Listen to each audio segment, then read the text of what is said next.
Naglabas ng hinaing ang ilang driver ng mga pampublikong sasakyan sa Cotabato City sa posibleng pagtaas sa presyo ng kada litro ng langis dahil sa patuloy na tensyon sa gitnang silangan. Paano na lamang umano ang bayad nila sa boundary dahil hindi rin naman umano tataas ang pamasahe? Ang News Now mula kay Marcos Uy. Hati ang naging reaksyon ng ilang driver sa Cotabato City sa ipinatupad na piso hanggang piso at 9 sentimong taas presyo sa kada litro ng petrolyo nitong Martes. Ayon kay Nurhan Muhammad, 43 anyos at 12 taon nang namamasada, hindi pa gaanong ramdam para sa kanya ang dagdag presyo ngayong linggo. Pero ibang usapan na umano kung aabot sa 10 piso ang itataas sa presyo sa kada litro ng langis.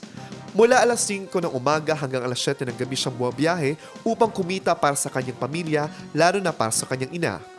Hindi pa namin ramdam yung 2 pesos na dagdag sa gasolina. Pero pag mag-10 na, hindi na pwede yun. Sana hindi na magtaas ulit itong gasolina. Kasi nahihirapan kami ng mga driver. Samantala, ayon naman sa isang payong-payong driver, nahihirapan na rin sila sa patuloy na pagtaas ng presyo ng gasolina. Hiling niya na sana ay bumalik na sa dating presyo ang produktong petrolyo. Mahihirapan ng payong-payong kung tataas ng mga gasolina. Sana magbalik sa dati yung price ng gasolina.